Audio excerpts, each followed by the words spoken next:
Welcome to the Starting Line, a look at select bills introduced during the 90th legislative session. Many of us look back fondly on our elementary school days as a time of growing and learning. Back then, elementary school recess was part of the daily schedule that many children look forward to. As time has passed, some elementary schools have cut back on recess time and in some cases have eliminated it altogether. This week on the Starting Line, we take a look at House File 308, a bill sponsored by Representative Jim Davney of Minneapolis that would require school districts to adopt a policy on recess for elementary school students. We asked Representative Davney where he got the idea for his bill and why he thinks recess has changed so much over the years.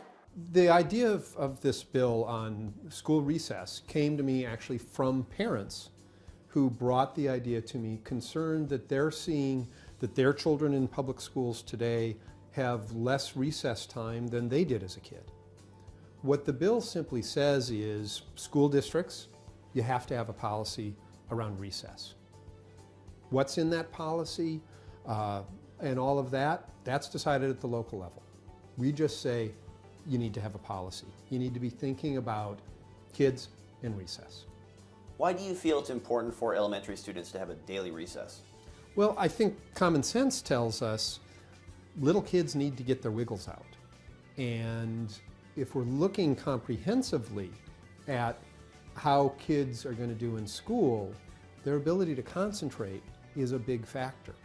And if I'm 6 or 8 or 10 and I get a chance to run around outside for a while, be with my friends, socialize, and get some of my energy out, when I get back to class, I'll better be able to concentrate. And actually, research supports that. I think what we've seen is a shrinking of recess over time. And I'd lay most of the responsibility at the feet of the old No Child Left Behind federal education law. What that said was, schools, we're going to evaluate you based on math and reading scores, and only math and reading scores. That created a lot of anxiety and focus, both good and bad, in school leaders about how are the kids doing on math and reading. Well, it's a lot easier for a principal to say, I see giving Chris 15 more minutes of math having more of a connection with his eventual math score than 15 more minutes of recess connecting to the math score, even though they're both connected. I found the rankings from the United Health Foundation ranked Minnesota to be the 4th healthiest state in 2016. Mm-hmm. So why propose legislation when our state's already doing so well? Well, we may be doing well overall in terms of health.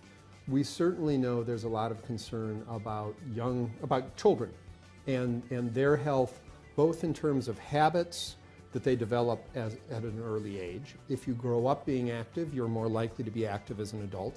We know that being active is a positive for health. But also, we're seeing increasing concerns around childhood obesity.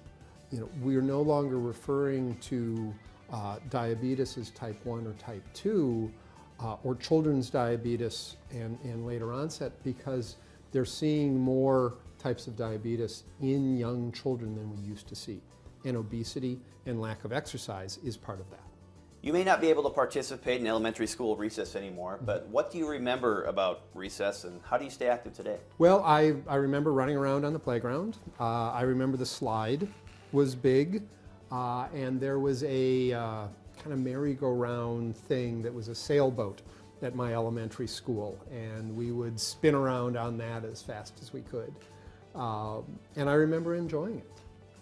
To stay active today, I hit the Y. Little swimming, little stationary bikes here in the winter, a little weightlifting. I'd like to get out do some cross-country skiing, but it hasn't been great lately for that. House File 308 has received its first reading and has been referred to the House Education Innovation Policy Committee. We'll keep an eye on Representative Davney's bill and update its status on future programs. Last month, we featured 3 bills on the Starting Line. Here is an update as to the status of each bill. House File 21, Representative Erin Murphy's bill that would establish a student loans ombudsperson, has been forwarded to the House Commerce and Regulatory Reform Committee.